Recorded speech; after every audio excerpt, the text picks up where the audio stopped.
अच्छा जी, हमने last time unique तक कमांड्स सारी कर ली थी कवर। अब जो है हमने तो इसके अंदर कौन कौन सी हमने हेल्प कमांड्स कर ली थी, मैनेजिंग फाइल्स कर लिया, फाइंडिंग फाइल्स कर लिया, डेटा प्रोसेसिंग का करा है। अच्छा, अब हम लोग कंप्रेसिंग फाइल को रिव्यू करते हैं।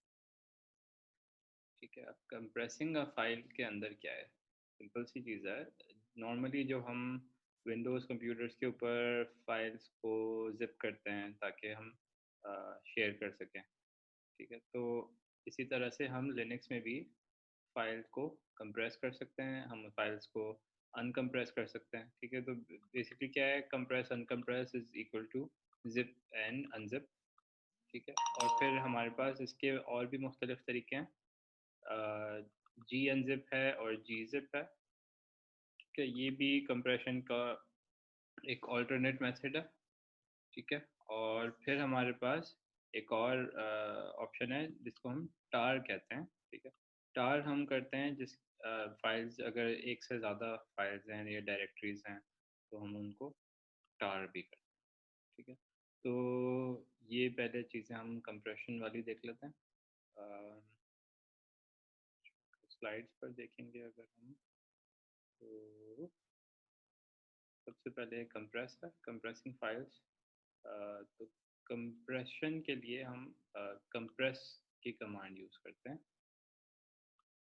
यहाँ पर हम कुछ इसकी डॉक्यूमेंटेशन भी देख सकते हैं। ठीक है, तो सर अगर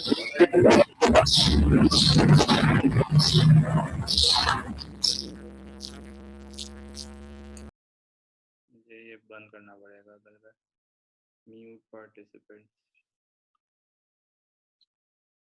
मैं जिस वक्त कुछ बात कर रहा हूँ ना, प्लीज़ उस वक्त डिस्टर्ब ना किया करें, क्योंकि बिल्कुल जो थॉट होती है ना वो ख़राब हो जाती है, फिर दोबारा से सोचना पड़ता है कि मैं बात क्यों कर रहा था। अच्छा, लिनक्स कंप्रेशन की कमांड है। ठीक है, तो यूनिक्स यूनिक्स के जितने भी ऑपरेटिंग सिस्टम्स हैं, लिनक्स भी यूनिक्स लाइक है। ठीक है, तो वहाँ पर हमारे पास कंप्रेशन की कमांड है जो फाइल को कंप्रेस करके उसको उसका साइज छोटा करता है।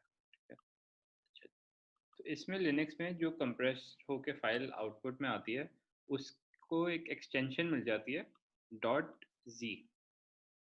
तो जो भी हम फाइल कंप्रेस करेंगे उसके आगे एक एक्सटेंशन ऐड हो जाएगी, डॉट जी। ठीक है,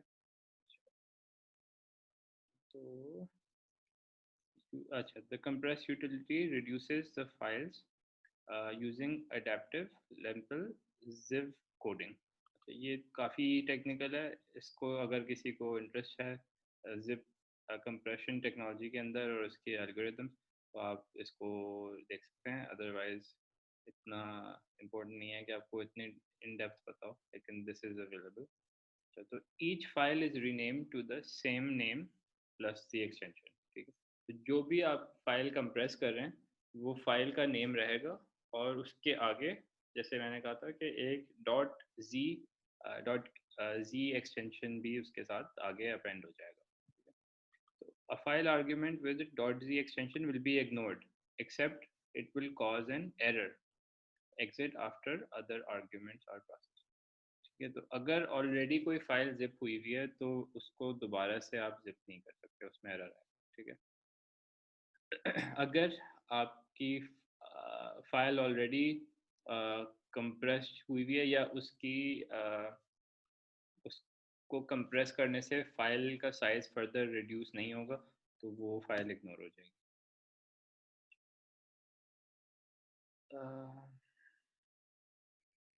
अच्छा, as many modification of time, access time, file flags, file mode, user id, user group id, जो जितनी भी परमिशंस हैं, ये सारी चीज़ें आपकी जो जिस फाइल को आप कंप्रेस कर रहे थे, और जब फाइल कंप्रेस हो जाती है तो डॉट जी एक्सटेंशन आ जाती है, वो सारी सेटिंग्स कॉन्फ़िगरेशंस यहाँ पर भी अप्लाई हो जाती हैं, तो आपको दोबारा से वो सारी परमिशन सेट करने की ज़रूरत है। ठीक है, तो जब आपकी ओरिजिनल फाइल है उसको आप कंप्रेस करते हैं तो .z फाइल क्रिएट होगी और उसके ऊपर सारी परमिशंस इनहेरिट हो जाएंगी.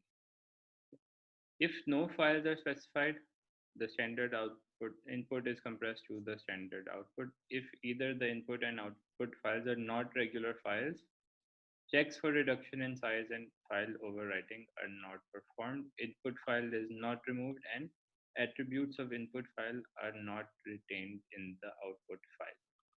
क्या कह रहा है कि अगर आपके पास जो आप कंप्रेशन के लिए फ़ाइल दे रहे हैं, अगर कोई रेगुलर फ़ाइल नहीं है, कोई इरेगुलर फ़ाइल है, तो आपकी जो फ़ाइल साइज़ का रिडक्शन है, ओवरराइटिंग वगैरह ये कुछ भी नहीं होगा, सारी चीज़ें इग्नोर हो जाएँगी. अच्छा.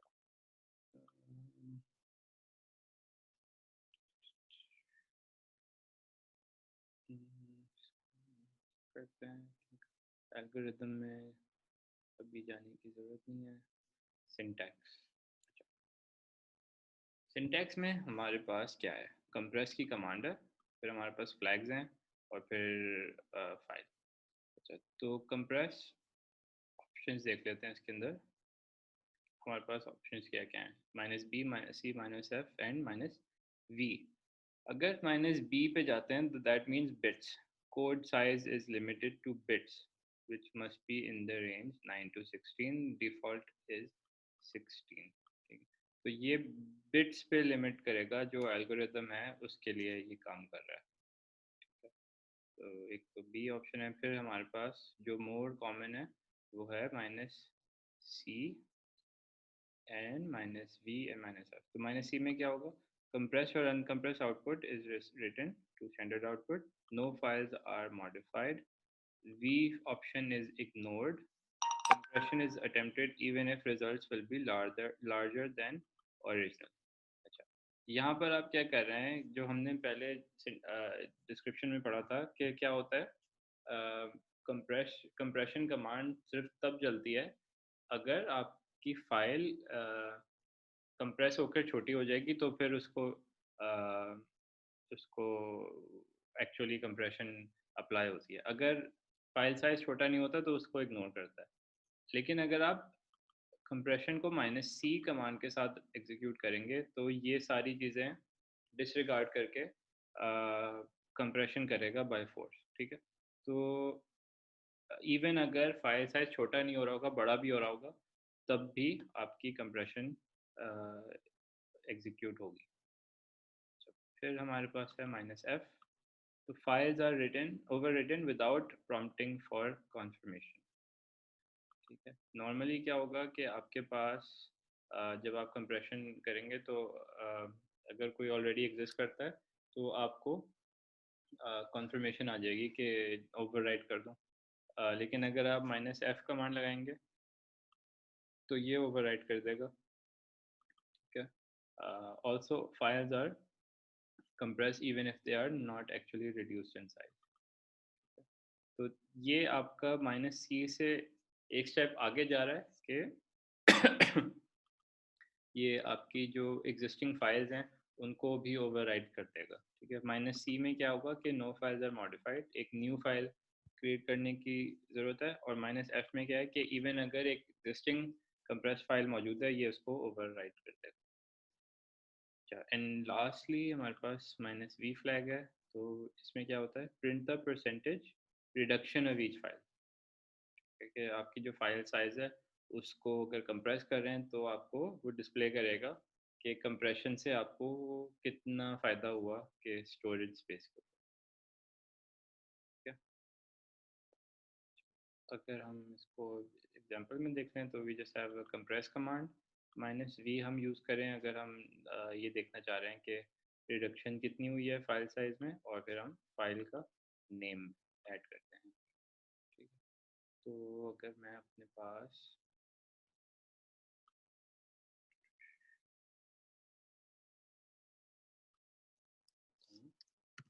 मेरे पास यहाँ पर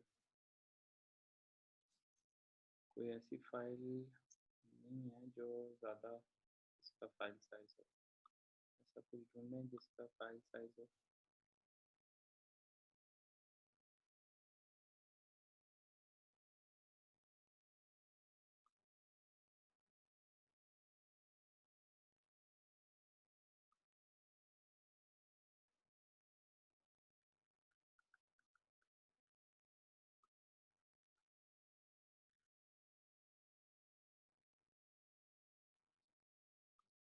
ये जो बुक है इसको हम डाउनलोड फोल्डर में एक बुक है, ये इसको करते हैं। बुक कौन सी है? Creative confidence. अच्छा, इस वाली बुक को हम कंप्रेशन पे ट्राई करते हैं। इसका नाम बहुत ज़्यादा बड़ा हो रहा है ना।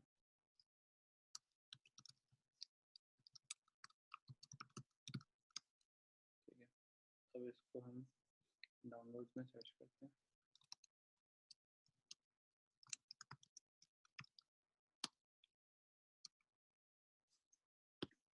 अच्छा, कंप्रेशन की कमांड में क्या है, हमारे पास कंप्रेस कमांड है, -v फ्लैग है कि हम प्रिंट आउट कर सकें कि कितनी फाइल साइज रिड्यूस हुई है और फाइल का नाम के हम कंप्रेशन कौन सी फाइल पे अप्लाई करते हैं। ठीक है, तो कंप्रेस -v और हमने अभी जो नया नाम रखा है क्रिएटिव कॉन्फिडेंस .pdf।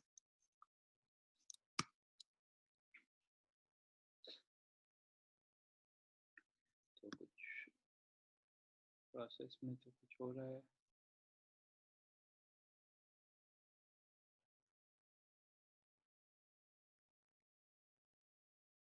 अब देखें एरर क्या है, file would grow left unmodified.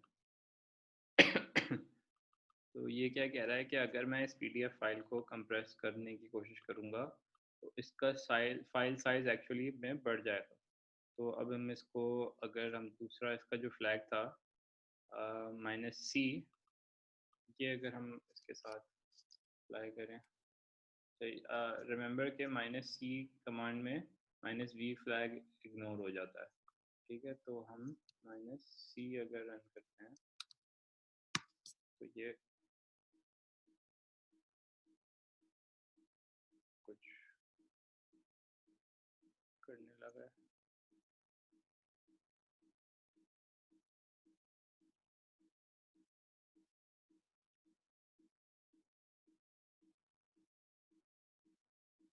कुछ ज़्यादा ही नहीं हो गया।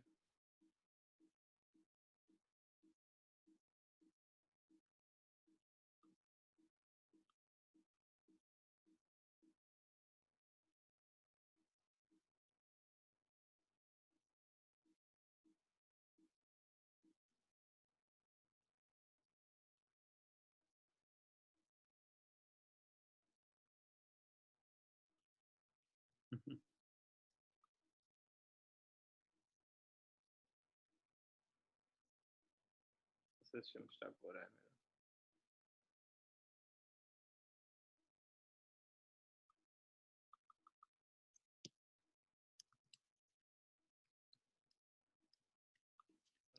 क्या हो गया इसको?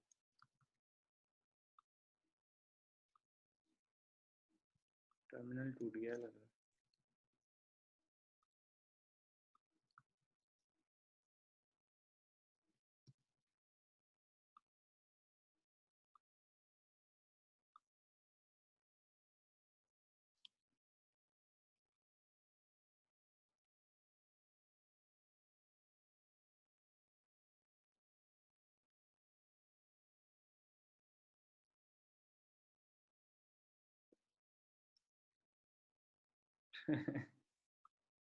अच्छा, तो लग रहा है कि जब मैं पीडीएफ को कंप्रेशन करने जा रहा था तो मेरा जो टर्मिनल है बेचारा, उसकी जान ले ली। अ,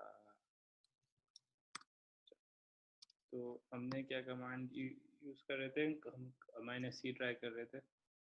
यहाँ पे तो मसला हो रहा है, -f से अगर हम फोर्स करते हैं कुछ डाउनलोड फोल्डर में जाना होगा। प्रॉब्ली अगेन ऐसे ही कुछ हो या तो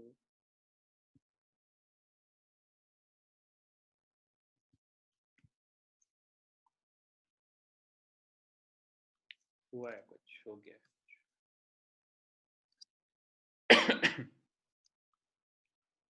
अब मैं अगर डेट से मॉडिफाई करता हूँ,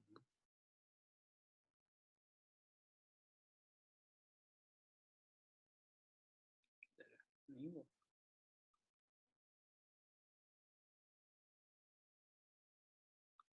नेम के चक्कर में creative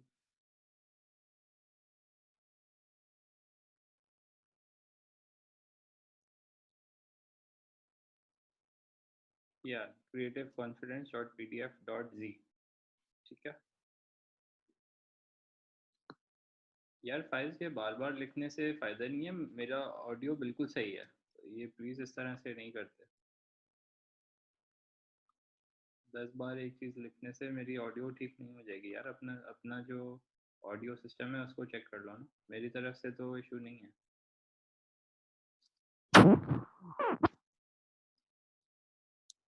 स्टूडियो में बैठा हूँ, मेरे सारी चीज़ें बिल्कुल ठीक होगी, मेरा इंटरनेट भी सही चल रहा है, मेरी वीडियो भी ठीक होगी, मेरी ऑडियो भी ठीक होगी, यहाँ से कोई इशू नहीं है।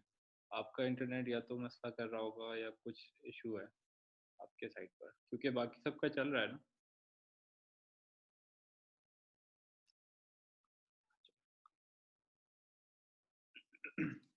तो हमारे पास आप देख सकते हैं कि ये creative confidence dot P D F dot Z file आ गई है। ठीक है। अच्छा, अब आप ये देखें, इसका जो फाइल साइज़ है वो हो गया 251.3 MB। इतना था नहीं, ये इससे पहले कम था थोड़ा सा। ठीक है। तो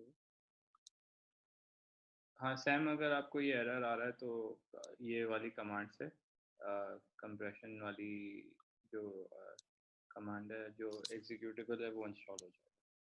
अगर किसी के पास नहीं चल रहा है तो ubuntu पे sudo apt install ncompress करेंगे तो वो कंप्रेशन की कमांड अवेलेबल हो जाएगी, डाउनलोड हो जाएगी। अच्छा, तो हमने जब यहाँ पर कंप्रेशन कमांड रन की और हमने फोर्स किया उसको कि कुछ भी हो चाहे इसको कंप्रेस करो फाइल को, तो क्या हुआ कि creative confidence dot P D F को जिप कर दिया और उसके आगे डॉट जी ऐड हो गया। ठीक है, तो आप देख सकते हैं कि क्रिएटिव कॉन्फिडेंस की जो पीडीएफ फाइल थी वो अभी नज़र नहीं आ रही है मैं यहाँ पे, क्योंकि वो जिप हो चुकी है। अच्छा, अब वापस जाने के लिए हमें अनकम्प्रेस अनकम्प्रेस करना है, राइट। तो अनकम्प्रेस के लिए we have the uncompress command. ठीक है, अनकम्प्रेस कमांड के लिए सिंपल है, जो आपके पास कमांड है अनकम्प्रेस एंड देन कमांड का जो भी फाइल अनकम्प्रेस करना चाह रहे हैं उसका नाम। ठीक है, तो uncompress creative confidence dot P D F dot जी ऑटोमेटिकली ये इसने, मैंने टैब प्रेस किया तो आ गया। ये मैं अगर रन करूँगा तो मेरी पीडीएफ वापस आ जाएगी। ठीक है, तो ये देखिए, creative confidence dot P D F back to 191 MB। तो जब मैंने जिप किया था इसको, नॉर्मल जब कंप्रेशन कर रहा था तो इग्नोर हो रहा था, क्योंकि एक्चुअली में फाइल साइज बढ़ रहा है इस पीडीएफ फाइल का, 191 से लेके 250 MB इस पे साइज जा रहा है फाइल का। तो इसीलिए जब नॉर्मल कंप्रेशन कमांड एग्जीक्यूट कर रहा था तो मुझे इग्नोर कर रहा था सिस्टम के ये कंप्रेशन नहीं है, ये तो आपकी फाइल साइज बढ़ रही है, तो मैं नहीं करूँगा। तो फिर मैंने इसको फोर्स कर दिया -F कमांड लगा के, तो फिर वो वाला इशू नहीं था कि फाइल साइज बड़ा हो रहा है, और जिप हो गई anyway file. And then uncompress command से वापस back to old state PDF file format में दोबारा से आ गई। ठीक है, और अब मैं इसको यूज़ कर सकता हूँ। तो this is the compression using compress and uncompress। इसी तरह से सेम तरीका है, आप जी अनजिप एंड जी जिप भी यूज़ कर सकते हैं। अगर हम यहाँ पर आते हैं, जी जिप कर देते हैं।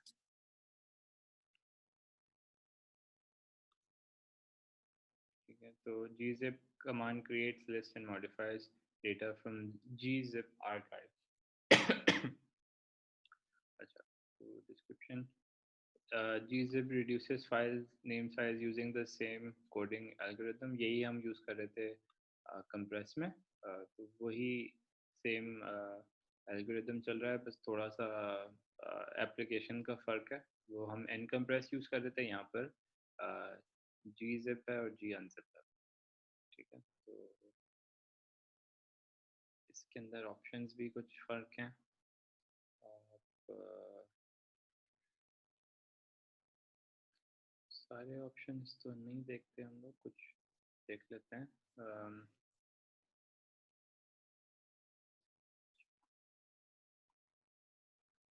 जी जिप के अंदर ना हमारे पास और ज़्यादा ऑप्शंस अवेलेबल होते हैं। हमारे पास -a फ्लैग है, जिससे हम एस की टेक्स्ट मोड पर आ सकते हैं। और इसमें क्या होता है कि जो आपकी एंड ऑफ फाइल के कुछ सिंबल्स होते हैं जो नॉर्मली विजिबल नहीं हो रहे होते, लेकिन फाइल फॉर्मेटिंग में होता है। तो एंड ऑफ फाइल का जो सिंटैक्स है वो डिफरेंट होता है जो नॉन यूनिक सिस्टम्स होते हैं उनका। जैसे फॉर एग्जांपल विंडोज़ पर आपका जो डॉस सिस्टम चल रहा होता है, या जो भी अलग डिफरेंट सिस्टम्स हैं, उनकी अपनी एंड ऑफ फाइल फॉर्मेटिंग फ़र्क है। तो यहाँ से आप एस की मोड में आ जाते हैं। अगर आप -a फ्लैग रन करेंगे, फिर आपके पास अगर -c flag to standard output, तो उससे आप क्या कर सकते हैं कि ओरिजिनल फाइल को चेंज नहीं होगा। होगा क्या कि इंडिविजुअली अलग से फाइल क्रिएट होगी। फिर आपके पास डीकम्प्रेशन की कमांड है -d। फिर आपके पास फोर्स की कमांड है -f, जैसे हमने कंप्रेशन में किया था। फिर आपके पास हेल्प है, जैसे फॉर एग्जांपल जो मैनुअल हम यूज़ करते हैं उसी तरह से आप हेल्प कमांड भी चला सकते हैं। फिर आपके पास लिस्ट की कमांड है कि जो भी आपने कंप्रेस किया फाइल, उसकी आप कुछ आउटपुट्स आपको मिल जाएंगे कि कंप्रेशन साइज़ क्या है जो फाइल कंप्रेस हुई है, अनकम्प्रेस साइज़ क्या है इसका, रेशियो क्या है कि कंप्रेशन परसेंटेज जो फाइल रिडक्शन वाला जो था ना, जो हमने -v में देखा था एन कंप्रेस कमांड में, तो वो यहाँ पर रेशियो में आ जाएगा आपका। और अनकम्प्रेस्ड फाइल का नेम आपको बता देगा। ठीक है,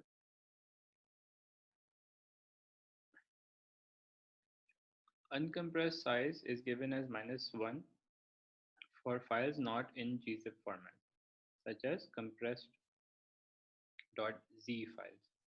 Okay, to get the uncompressed size for such a file, you can use zcat filez wc-myc। तो ये कह रहा है कि जब आपके पास जिप हुई भी फाइल होती है, जो आप एन कंप्रेस टूल से कंप्रेशन करते हैं, तो वो जी जिप के लिए रीडेबल नहीं होता। ठीक है, तो इसके लिए अगर आपने एक .z फाइल को रीड करना है और उसकी कंप्रेशन और इंफॉर्मेशन पुल करनी है, तो आपने zcat की कमांड यूज़ करनी होगी।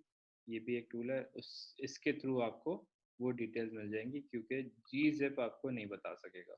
जी जिप आपको -1 शो करेगा, क्योंकि इसके लिए वो इस प्रोग्राम के हिसाब से वो इसको समझ नहीं आएगा। अच्छा। फिर आपके पास वर्बोस ऑप्शन भी है। ठीक है, the following feeds are also displayed. आपको कंप्रेशन मेथड भी दिखाएगा, आपको 32 बिट CRC दिखाएगा अनकम्प्रेस्ड डेटा का, डेट एंड टाइम स्टैम्प बताएगा, डिफरेंट आपको जो जो मेथड्स हैं वो बताएगा। तो काफ़ी सारी इसमें इंफॉर्मेशन आपको मिल जाती है जो आपके शायद काम की भी ना हो। तो ये जो gzip है, it's very powerful compare to compress. ठीक है, तो यहाँ पर आपको उसका gzip का लाइसेंस भी आपको मिल जाएगा -l फ्लैग से, -n नो नेम। अगर -n लोअर केस है तो अलग है आउटपुट, और कैपिटल है तो अलग है। ठीक है, तो अगर लोअर केस है तो क्या होगा, do not save the original file name and timestamp by default. The original name is always saved if the name had to be truncated. When decompressing, do not restore the original file name if present. Okay, remove only the gzip suffix from the compressed file name, and do not restore the original timestamp if present. और अगर आप capital N use करते हैं तो always save the original file name and time stamp, this is the default. ठीक है, और जब डीकम्प्रेस करते हैं तो restore the original file name.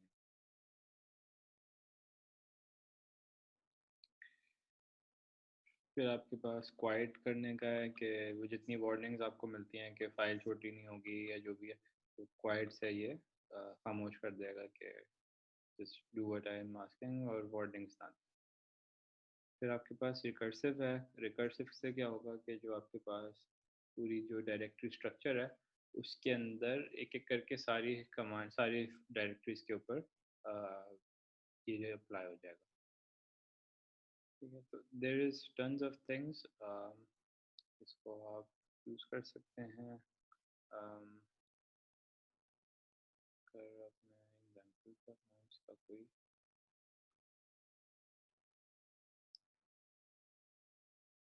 ठीक है, तो सिंपल अगर gzip करें तो विदाउट एनी फ्लैग्स, तो gzip फाइल नेम और फिर हमने जितने भी फ्लैग्स वगैरह देखें, हम इनकी कॉम्बिनेशंस भी लगा सकते हैं, लेकिन सिंपल भी यूज़ कर सकते हैं gzip फाइल टेक्स्ट, और हम उसको अनजिप कर सकते हैं जी अनजिप इन फाइल नेम। तो इसमें आप देख लें कि gzip से जब आप कंप्रेस करेंगे तो इट विल से .gz, और कंप्रेस से जब कंप्रेशन करेंगे तो इट बी .जी। ठीक है, तो gzip करते हैं, तो लेट्स सी क्या होता है। ये भी शायद हमें एरर देगा कि कर दिया इसने। तो हमारे पास gzip से कंप्रेशन होगी creative confidence dot P D F dot G Z. इससे देखें इसमें क्या हुआ है कि फाइल साइज में कुछ फ़र्क नहीं हुआ, थोड़ा सा शायद श्रिंक हुआ है। पहले 191 था, थोड़ा सा फ़र्क हुआ है। ठीक है, और इसी को मैं अगर जी अनजिप कर दूँ creative confidence dot P D F dot G Z, तो दैन इट विल से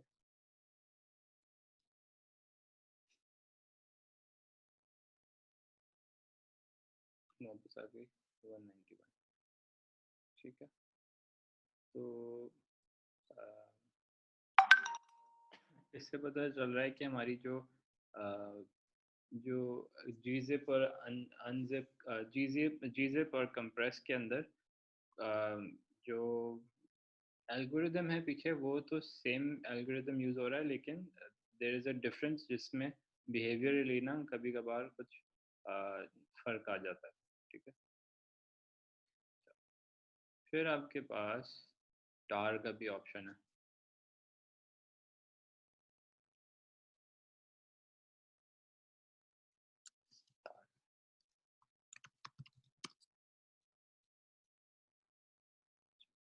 तो टार में क्या होता है कि आप फाइल्स को, जो पूरी डायरेक्टरीज के ऊपर अगर आप काम कर रहे हैं तो आप टार यूज़ कर सकते हैं। तो tar command creates, maintains, modifies and extracts files that are archived in the tar format. tar stands for tape archive। ठीक है, एक हम वो हम कंप्रेशन कर रहे थे, दिस इज टेप आर्काइव। ये नॉर्मली जो एंटरप्राइजेस वगैरह होते हैं वो अपनी फाइल्स को जिप भी करते हैं, टार भी करते हैं, तो they use a combination of both. So tar was originally developed in early days for purpose of backing up files to tape-based storage services। जो फॉर अब तो स्टोरेज क्लाउड पर काफ़ी ज़्यादा होती है, लेकिन जहाँ पर आपके पास बहुत ज़्यादा डेटा होता है आजकल भी कुछ ऑर्गेनाइजेशंस हैं जो अपना बहुत पुराना जो डेटा होता है वो टेप बेस्ड स्टोरेज पे आज भी लेके जाते हैं, स्पेशली जो गवर्नमेंट एजेंसीज वगैरह हैं वो टेप स्टोरेज यूज़ करती हैं। It was later formalized as part of the POSIX standard and later used to collect, distribute, and archive files. Okay. uh, First argument to tar should be a function specification। either one of the letters capital A, C, D, R, T, U or X or one of the long function। तो क्या मतलब कि जब हम टार use करते हैं तो सबसे पहली आर्ग्यूमेंट हमारी कोई फंक्शन होना चाहिए कि हम करना क्या चाह रहे हैं।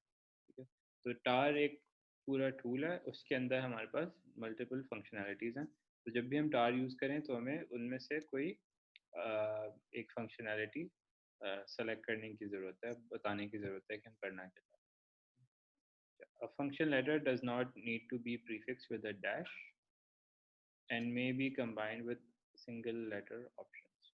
ठीक है, तो डैश हम लगा सकते हैं लेकिन ऑप्शनल है टार कमांड में, विदाउट डैश भी आपका जो फंक्शन है वो रन करेगा।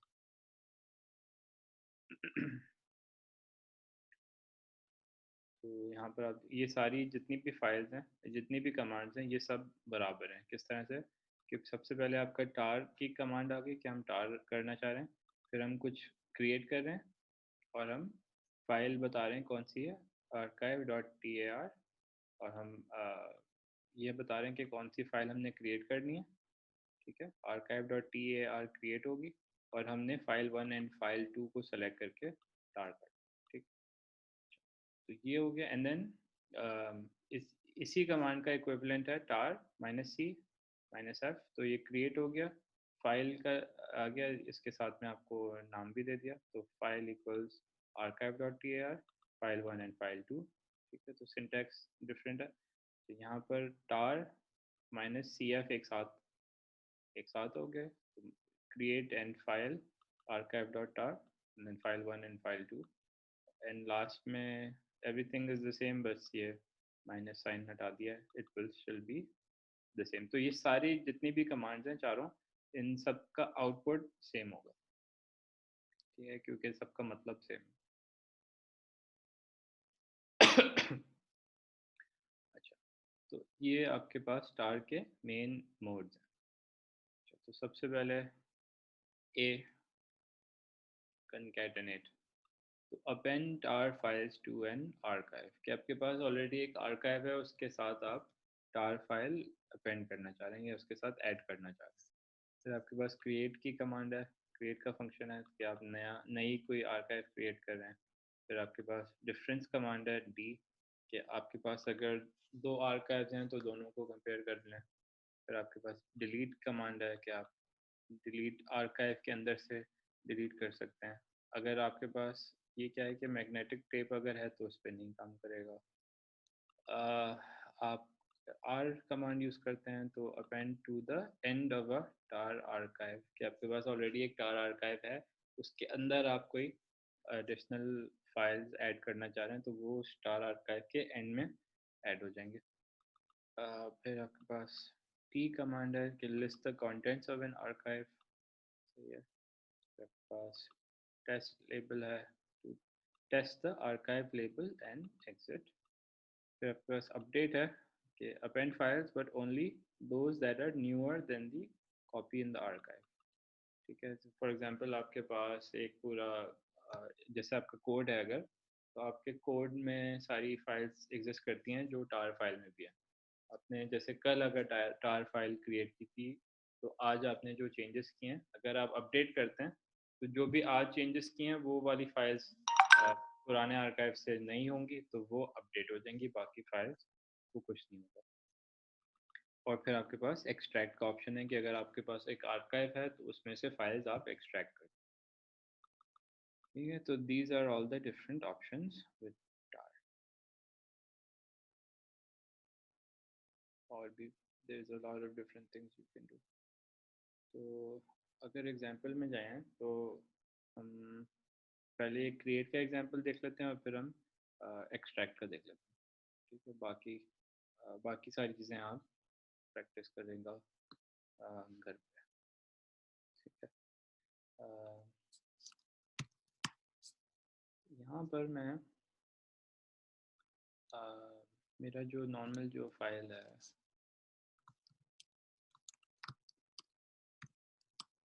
सेवन के नाम से थी,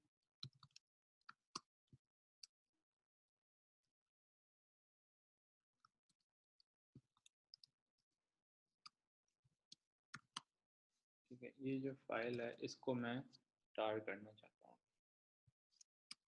तो मैं क्या करूँगा, tar create फाइल नेम क्या दूंगा मैं, फाइल नेम में दूंगा batch7.tar, और यहाँ पर फिर मैं बता सकता हूँ कि कौन कौन सी फाइल्स को मुझे tar करना है।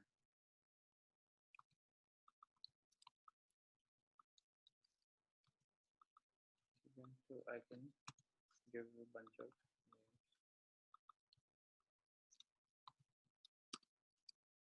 तो इसको मैंने एग्जीक्यूट कर दिया। अब मैं अगर यहाँ पर देखूँ तो मेरे पास batch7.tar है, ठीक है। तो इसके अंदर मेरे पास ये जो फाइल्स हैं, file 1, tab file, transactions in the file 1, ये सारी tar फाइल के अंदर टेप आर्काइव के लिए रेडी हो। नॉर्मली क्या होगा कि मैं पहले इनको सबको कंप्रेस करूँगा और फिर इसको टार कर लूँगा, या मैं पहले टार कर लूँगा और फिर कंप्रेस कर लूँगा। तो अगर मैं पहले टार करूँगा और फिर कंप्रेस करूँगा तो दिस इज़ ऑलरेडी टार।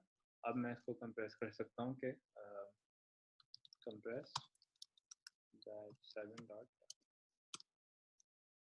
तो अब मेरे पास क्या हो गया, batch7 tar zip। तो इसको हम कहते हैं टार करके जिप कर दिया हमने, तो ये बिल्कुल ही फाइल साइज इस तरह से कंप्रेस हो जाता है और आप अपनी फाइल को टेप में स्टोर कर सकते हैं।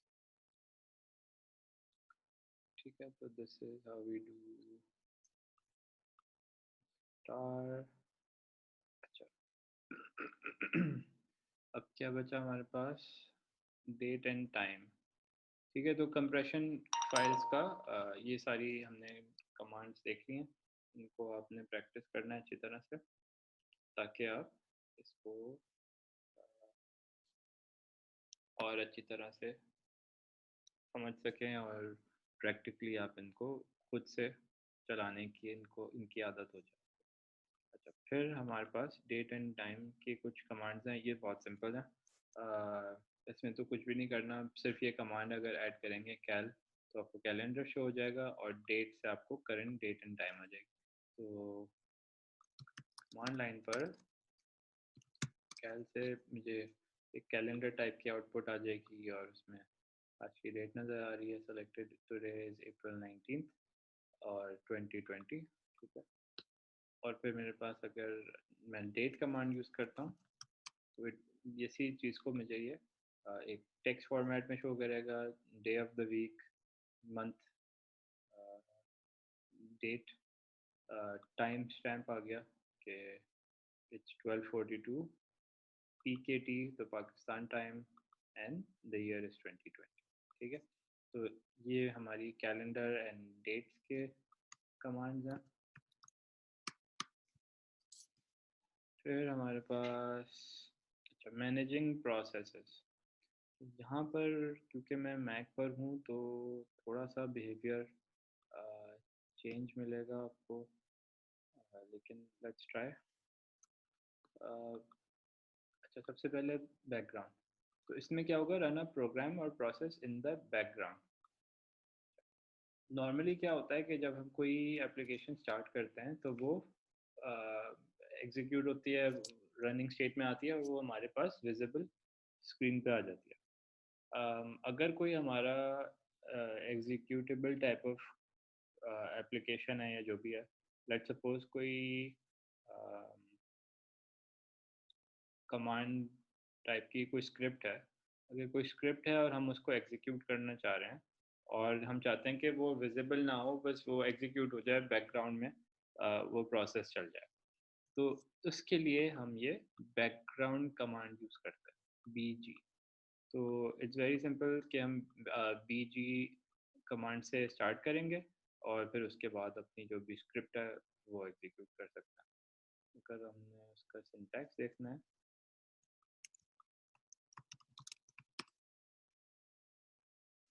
ठीक है, it's a job control command. It resumes suspended jobs in the background, returning user to shell prompt while the job runs। ठीक है, वही मतलब है, थोड़ा सा मुश्किल ज़ुबान में कह रहा है कि जब आप बीजी कमांड से कोई जॉब रन करते हैं तो आपकी जो भी जॉब है वो बैकग्राउंड में चलेगी और आप जो है अपने कमांड टर्मिनल के ऊपर कंटिन्यू करते रहें।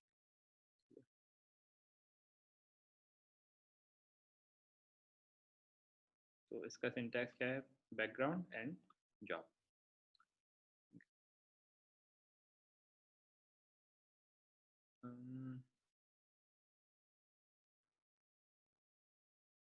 में कोई कोई जॉब अगर हमें मिल जाए, लिनक्स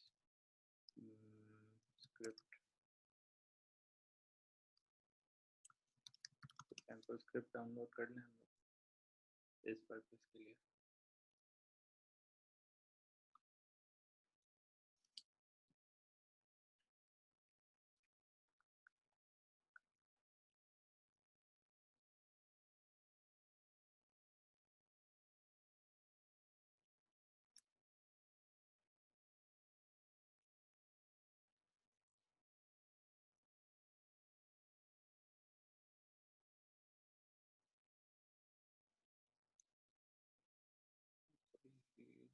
type किया है लिनक्स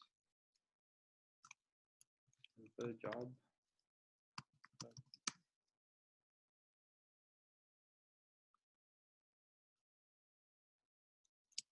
यहाँ पे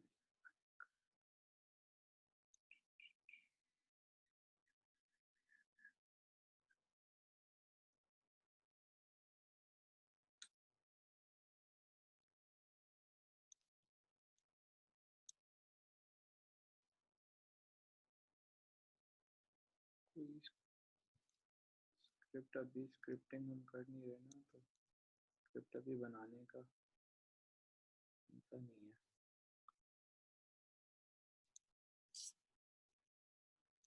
तो शायद मिल जाए। अच्छा,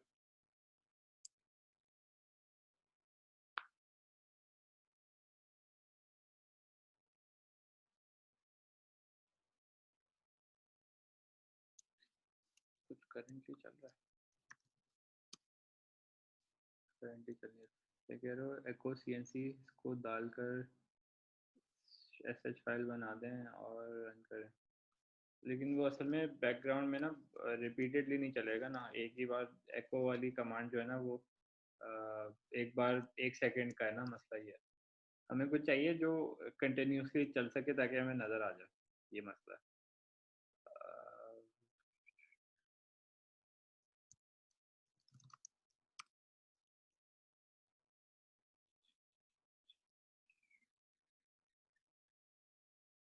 चलें, इस वाली बीजी कमांड को हम आगे यूज़ करेंगे जब हम डॉकर कुबरनेटीज वगैरह पर आ जाएंगे ना, तो हम उस वक्त इसको प्रैक्टिकली देख सकेंगे। इस वक्त आप ये समझें कि बैकग्राउंड कमांड से क्या होगा कि फॉर एग्ज़ाम्पल अगर आप कोई भी कमांड रन करना चाह रहे हैं तो उसकी एक कोई जॉब है, ठीक है। जॉब क्या होती है कि कोई एक टास्क है, वो आपने कमांड लाइन पर उसको प्रोग्राम किया हुआ होता है लिनक्स के ऊपर। तो जितनी चीज़ें हमने कमांड्स अभी तक देखी हैं, इन सारी कमांड्स को यूज़ करते हुए हम एक स्क्रिप्ट बना सकते हैं जो लिनक्स के ऊपर एग्जीक्यूट हो सकता है, ठीक है। तो वो स्क्रिप्ट एक जॉब है और वो हम नॉर्मली या तो एग्जीक्यूटेबल फाइल में इस वक्त एग्जीक्यूट अगर करें तो वो सारी steps step by step process होंगे, और वही चीज़ अगर हम चाहें तो वो बैकग्राउंड में रन करना, उसके लिए हम बी जी कमांड यूज़ करेंगे। तो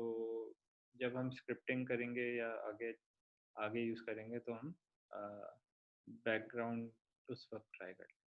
लेकिन इस वक्त ये है कि कोई भी एग्जिस्टिंग जॉब है उसको अगर आप चाह रहे हैं कि मुझे कंप्यूटर में स्क्रीन पे नज़र ना आए, बैकग्राउंड में वो एग्जीक्यूट हो जाए, तो उसके लिए बीजी कमांड यूज़ होती है। फिर आपके पास फ्री है, तो चेक फॉर फ्री मेमोरी। तो ये तो सिंपल है, ये सेट फ्री मेरे पास नहीं चलेगा क्योंकि मैं मैक पर हूँ, यहाँ पर नहीं चल रहा। आपके पास फ्री कमांड चलेगी और उसमें आपको फ्री मेमोरी स्पेस अभी बताएगा कि कितनी मेमोरी आपके पास अवेलेबल है, ठीक है। उसमें आपने कुछ कोई कोई फंक्शनैलिटी और नहीं है, बस उसमें यह है कि आपको अगर पता लगाना है कि प्रोसेसेस कौन कौन से आपके पास चल रहा है, मेमोरी सॉरी प्रोसेसेस कौन से चल नहीं रहे, मेमोरी आपके पास कितनी अवेलेबल है। अच्छा, फिर आपके पास किल कमांड है, तो टू किल अ प्रोसेस। ठीक है, इसको मैं करता हूँ बाद में, पहले मैं आपको पी एस कमांड बताता हूँ कि show current running process. P S command से क्या होगा कि जो आपके पास करेंटली जो एग्जीक्यूट हो रही हैं, जो भी प्रोसेसेस चल रहे हैं इस वक्त, वो नज़र आएंगे। ठीक है, तो यहाँ पर आपके पास एक लिस्ट आ जाएगी ऑफ ऑल द प्रोसेसेस, फिर आपके पास एक उसकी प्रोसेस आईडी आ रही होगी। ठीक है, तो वो एक नंबर होगा कि कौन सा प्रोसेस है। तो ये कमांड लाइन चल रहा है मेरा बैश। ठीक है, तो इसका ये प्रोसेस आईडी। मैं अगर एक और टर्मिनल भी खोलूँ, ठीक है, तो अब देखें, अब मेरे पास दो टर्मिनल आ गए। ये मेरा कौन सा वाला टर्मिनल है, पहला वाला, और एक और टर्मिनल मेरा आ गया, अगर मैं पी एस दोबारा से रन करूँगा तो ये मेरा दूसरा टैब है। ठीक है, तो मेरे अब दो प्रोसेसेस चल रहे हैं। तो इससे मेरे पास रनिंग प्रोसेसेस आ रहे हैं।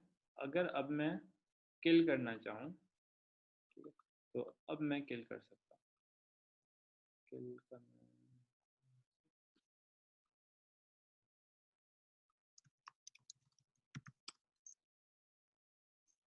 ठीक है, किल कमांड से क्या होगा, एक सिग्नल जाएगा प्रोसेस को कि इसको टर्मिनेट कर दो। description to send any signal to a process from the command line, use kill. um, तो हमने सिर्फ जो सिंटैक्स है, हमें क्या देना है, किल प्रोसेस आईडी। तो प्रोसेस आईडी हमारे पास ये आ गई है। अगर हम पहले वाले टैब में हैं जो हमारा चलता आ रहा था, उसमें बैठे हुए हैं, और हमने सेकेंड प्रोसेस जो बाद में क्रिएट किया है, इसको अगर किल करना है तो आई कैन जस्ट डू किल, और उसकी प्रोसेस आईडी बता दूंगा, तो इट विल किल।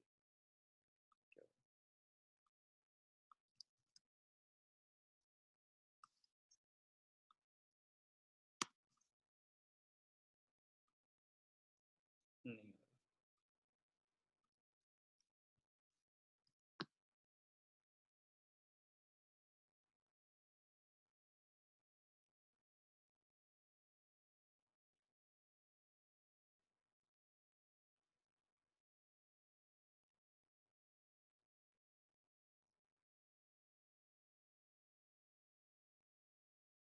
-9 लगाना है मुझे।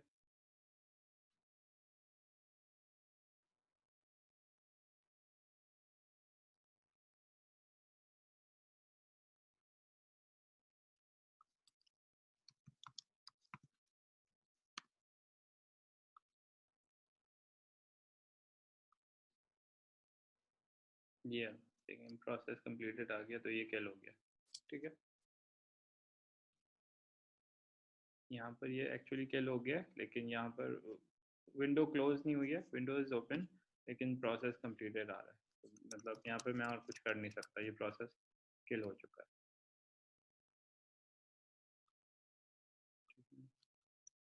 पहले भी हो रहा था, ये बाद में हो रहा है, -9 लगा के हो रहा है।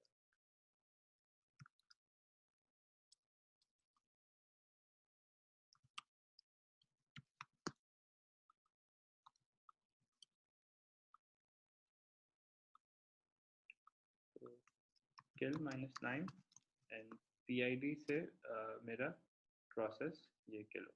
ठीक है, तो किल से हम कोई भी प्रोसेस उसकी प्रोसेस आईडी से यूज़ करके किल कर सकते हैं। अच्छा, फिर हमारे पास एक और कमांड है for running a program in low priority. ये क्या है, अगर इसको मैं समझाऊं, और इन्होंने वर्ड भी अच्छा यूज़ किया हुआ है यहाँ पर, नाइस। नाइस कमांड में क्या होता है, कमांड से पहले अगर हम ये सोचें कि नाइस का क्या मतलब है। नाइस का मतलब क्या है कि आपके जो भी अ, जो नाइस लोग होते हैं वो क्या करते हैं, दूसरों को मौका देते हैं। ठीक है, कि आप अगर लाइन में खड़े हुए हैं, अब आप सोचें कि आप एक लाइन में खड़े हुए हैं, इस वक्त कोरोना चल रहा है, और आप जब स्टोर पे जाएंगे तो वहाँ पर एक लंबी सी लाइन लगी हुई होगी।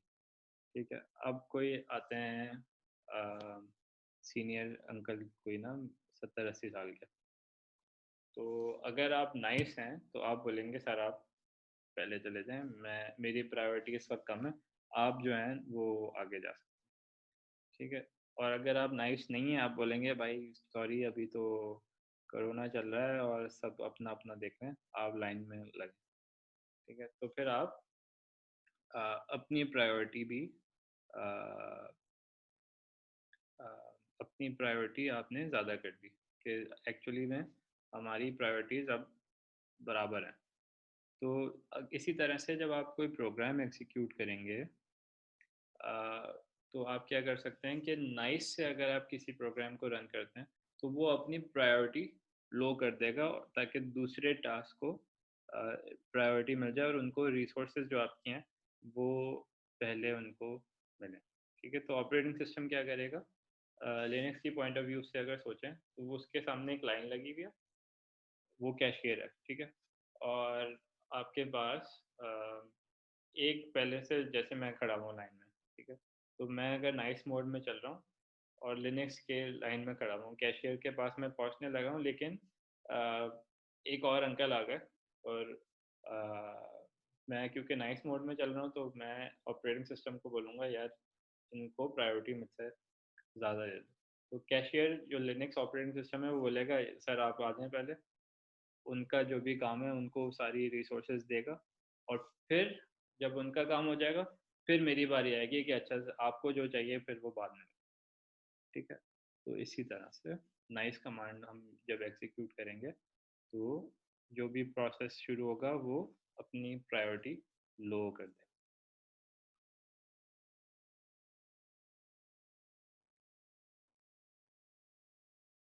अच्छा, पीएस कमांड हमने देख लिया।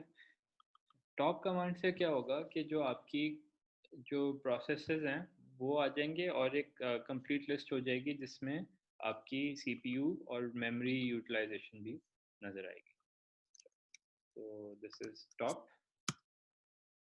ठीक है, तो टॉप कमांड में आपके पास यू विल गेट एवरीथिंग, जितने भी प्रोसेसेस आपके पास चल रहे हैं ये सारे आ जाएंगे, प्रोसेस आईडी आ जाएगी आपके पास, और उनकी सीपीयू यूसेज आ जाएगी और मेमोरी यूसेज भी आ जाएगी। ठीक है, तो this is the top command. इससे आपको पता लग रहा है कि आपके सिस्टम में अ, क्या एप्लीकेशंस चल रहे हैं, और इससे एग्जिट करने के लिए आप क्यू से एग्जिट कर सकते हैं या कंट्रोल सी से भी एग्जिट कर सकते हैं। ये दो कमांड्स हैं, ये मैं चला के नहीं दिखाऊंगा, रीबूट एंड शट डाउन। ठीक है, रीबूट एंड शट डाउन आप बाद में जो है क्लास के बाद, जब क्लास ख़त्म हो रही होगी तो मैं ट्राई कर लूँगा। ठीक है अभी नहीं कर रहा मैं ट्राई। टाइम क्या बना हमारा, 1 बज रहा है। अच्छा, तो हमने ये कमांड्स कंप्लीट कर लिए हैं।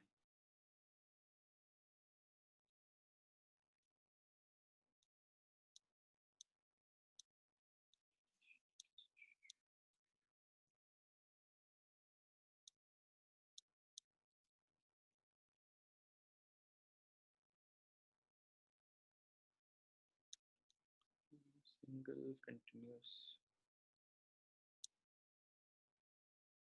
अच्छा जी,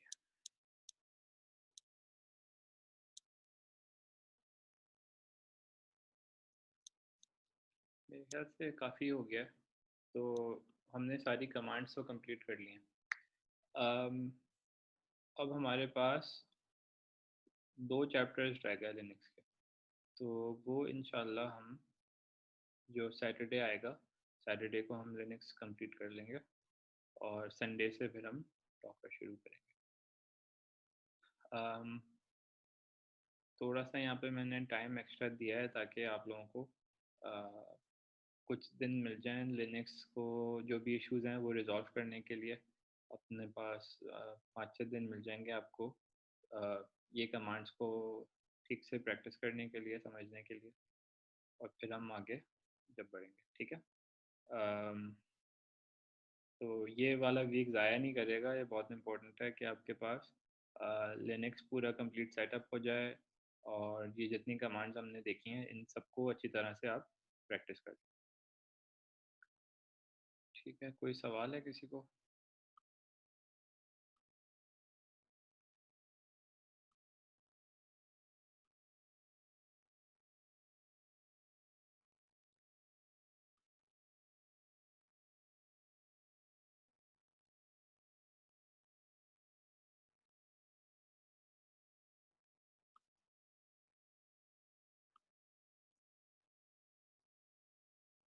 म्यूट क्यों नहीं होता है, बार बार क्लिक करना पड़ता है।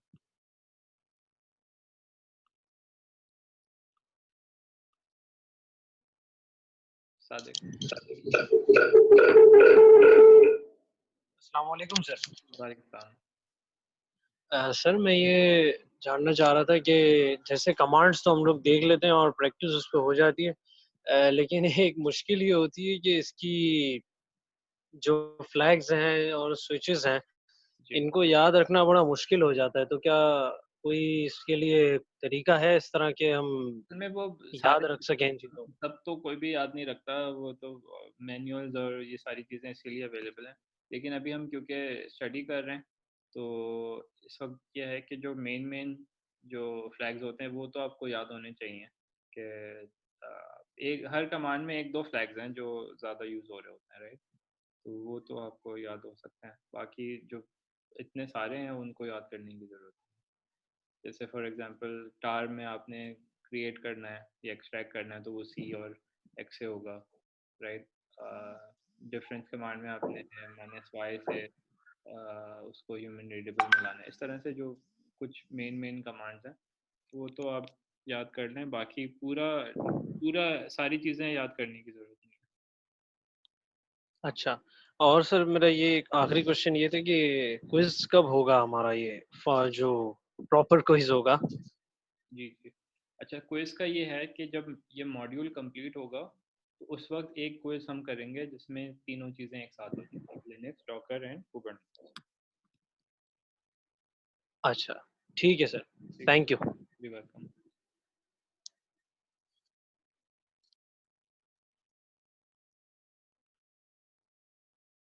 अस्सलाम वालेकुम सर। वालेकुम सलाम। जी सर, मेरा क्वेश्चन ये था कि हम लोगों ने जितनी भी कमांड्स पढ़ ली हैं, इसको हमने इन फ्यूचर कितनी यूज़ करनी है और कितनी यूज़ नहीं करनी, ताकि हम उसके ऊपर ज़्यादा तवज्जो दे लें? देखिए, ये जितनी भी कमांड्स हैं ना ये सारी ऐसी हैं कि ये आपके डे टू डे यूज़ में होंगी अगर आप क्लाउड पे काम कर रहे हैं। उसका रीज़न ये है कि जब आप क्लाउड पे काम करते हैं तो आपके जी। पास डेस्कटॉप नज़र नहीं आएगा आपको। जो आपकी टर्मिनल स्क्रीन है यही होगा आपके पास। तो अगर आपके पास अमेज़ॉन पे सर्वर है या आईबीएम या कहीं पर भी है, माइक्रोसॉफ्ट या गूगल वगैरह, तो आपके सारी जो सर्वर्स हैं वहाँ पे डेस्कटॉप नज़र नहीं आएगा आपको। आपको यही टर्मिनल पे काम करना होगा और उसी में सारी डेटा भी आपको इसी तरह से डील करना होगा। यही प्रोसेसिंग के लिए आपको यूज़ करनी होंगी। तो ये कमांड्स बहुत ज़्यादा यूज़ होती हैं अगर आप एक्चुअली क्लाउड पर काम कर रहे हैं टर्मिनल। सर हम लोग जब एचटीएमएल वगैरह कोड वगैरह लिखते थे तो सर मुख्तलिफ एडिटर होते थे जो विंडो के ऊपर यूज हो जाते थे, बिल्कुल।